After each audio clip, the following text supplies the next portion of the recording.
Dead No More, Patient Zero, Chapter 15, Unexpected Reunions. My ma taught me it is wrong to hate. I try to temper my anger when faced with various situations. But this motherfucker right here is really trying my patience. "Cyrus?" said T and I simultaneously. "Why won't you die?" asked T snarkily. "Oh, this fucker has jokes. Well, look around, asshole. We outnumber you.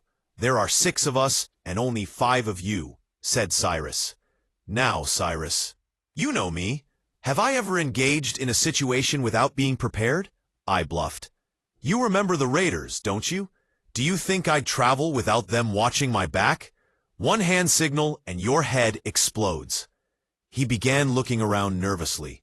He looked at me and then T. "You're bluffing," he shouted. "Right now, one or both of the twins has you lined up in their sights. If I nod, you die," I said. "Do you want to risk that it's a bluff? Should I nod?"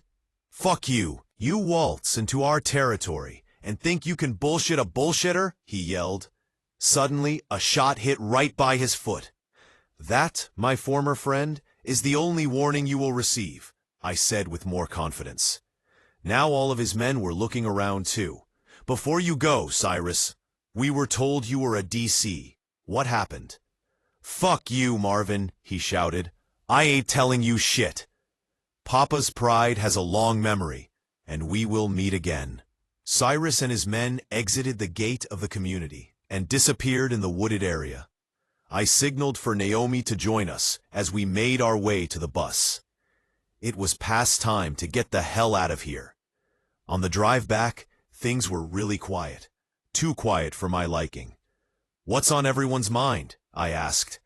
"Well, bro, I think that we were not adequately manned for this trip," said T. "We can't just take off on vacations like we did before this shit happened." I had only seen T this serious one time before. When Ma died. "T, I never meant to place any of you in harm's way," I said. "When that penguin guy took Naomi, I promised her I'd never let anything like that ever happen to her again.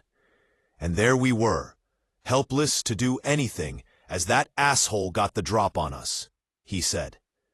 "Had it not been for my baby, who knows what would have happened." "T, I think you're being a little hard on the doc," said Naomi. "I mean, we all flubbed on this trip. You were supposed to be with me, watching my back for strangers and DCs. Where were you?" "Babe, I made a mistake," he said. "That's my point. We all made some today," said Naomi. "Look, I apologize for today," I said. "But Naomi, that was one hell of a shot." "Not really. Remember when I said we all made mistakes?" she asked. "Well, I was aiming for his gun." Joshua and Jamie burst into laughter, followed by Naomi and M, and then me. T sat there trying not to laugh, but it was infectious, and we were all laughing together. As we proceeded back, we came across a neighborhood with quite a few DCs pawing at a shed. I surmised that someone or something was inside. We all formed up with our hand-to-hand gear. I saw that M had bestowed her knives to Jamie in lieu of her Hanzo. Naomi wasn't quite used to the hand-to-hand yet, so she and T remained on the bus. We made quick work of the DCs surrounding the shed. Jamie's hand-to-hand skills were coming along nicely as she dispatched the DCs in her immediate vicinity. I knocked on the shed door. "Is anyone in there?" I asked in a whispered shout. "Be quiet. They could be the dead," said a voice inside. "Since when does the dead talk?" came another voice. "How do you know it's not some super geek ready to pounce on us the moment you open the door?" said the first voice. "Or one of those pride guys again." I looked at M, Joshua, and Jamie. "It's okay. We're here to help," said Jamie. "Hey, that sounded like a girl," said the first voice. We heard movement in the shed, and then slowly the door opened. Inside were 2 teenage boys and a huge man, who was bigger than Henry. They had a short-wave radio setup, and a camping stove, and a few crates of MREs. In the corner of the shed were 6 bedrolls, a few rifles, and a pile of comic books. "Who are you people?" asked the guy, belonging to the second voice we heard. It has been my experience that the guy who does the talking is the ipso facto leader. "I'm Dr. Marvin Harris. This is my wife, Amelia, my son Joshua, and his girlfriend Jamie," I said. "Wait a minute.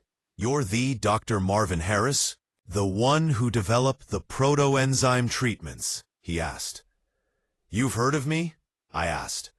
"Heard of you?" he asked as he leaped forward and hugged me. M looked at me with a confused look, but I was equally confused. "You don't remember me, Doc?" he asked. "Let me refresh your memory. It was 2006, and you were called in to consult on a drowning victim. A little boy who was believed to be brain damaged due to lack of oxygen." "You saved my life, Doc," he said. "Eli?" I exclaimed. "Elijah Gray?" "In the flesh, Doc," he said. "Who is this kid, Dad?" asked Joshua. "Eli here was one of the first patients to receive my treatment with protoenzymes. The treatment regrew his damaged brain tissue and allowed him to regain consciousness," I said. "Doc, it did more than that," he said. "The treatment elevated my IQ to genius levels.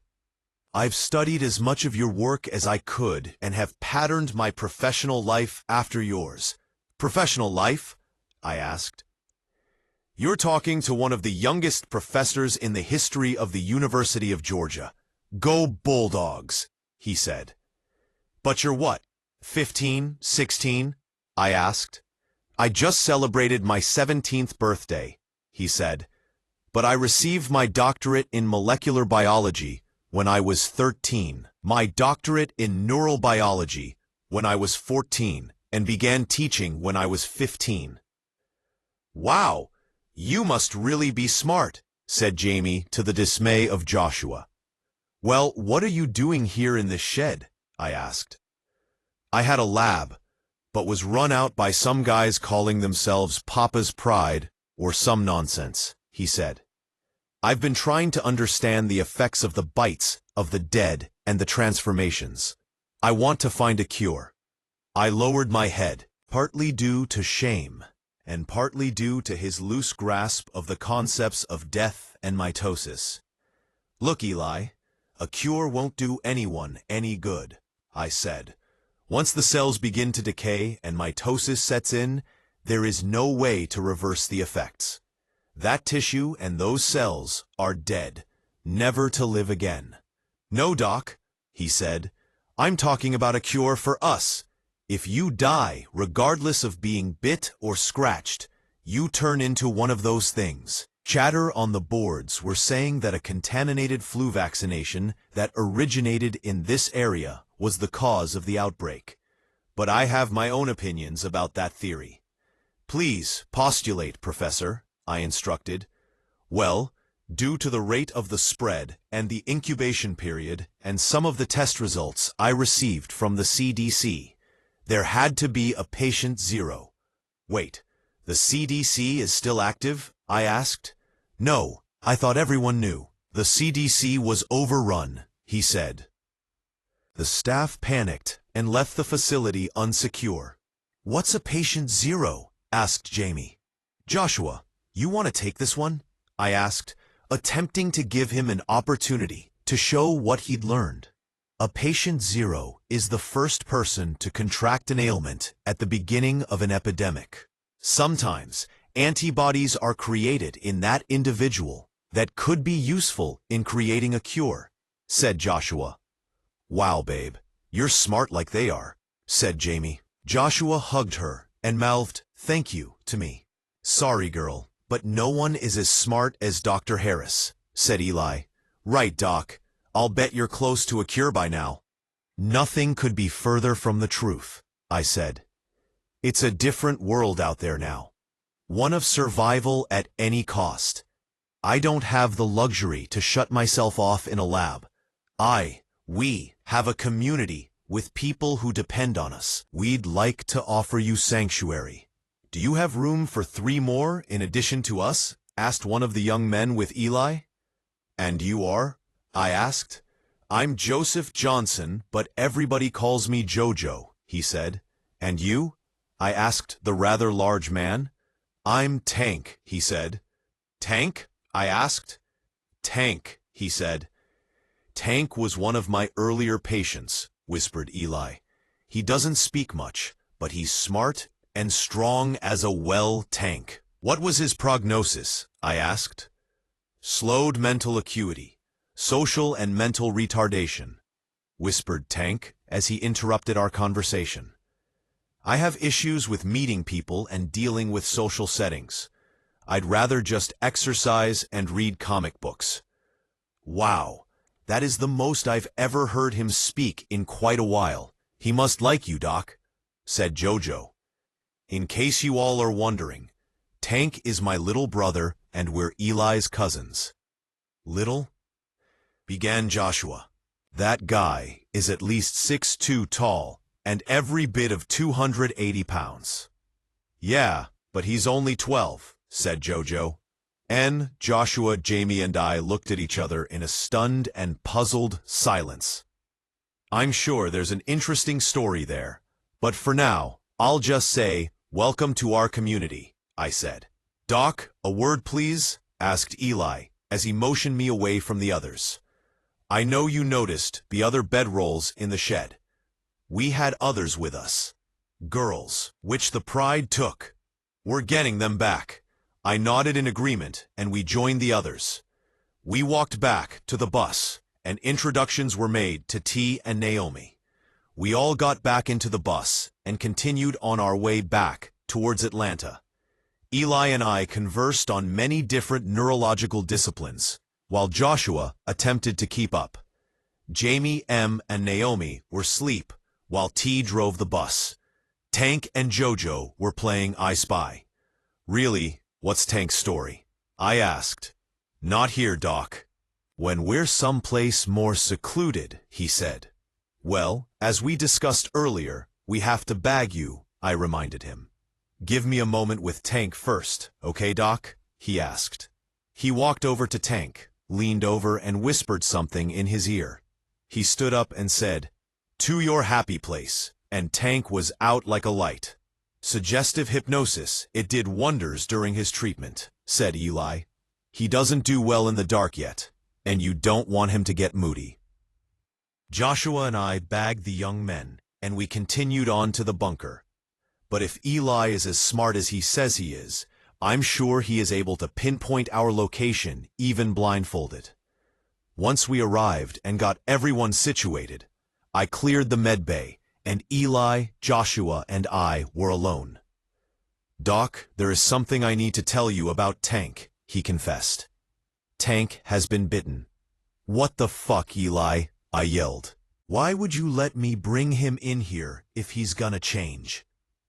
You're not hearing me, Doc, he said. Tank was bitten a few times. The first time a few months ago, and then again last month, and then yesterday. Are you saying that Tank is a DC? I asked. What's a DC? He retorted. That's what we call them, as in the deceased or dead carcasses, I explained. Wait, he can't be a DC. I heard him talk. He's not a DC. He is immune to their bites, said Eli.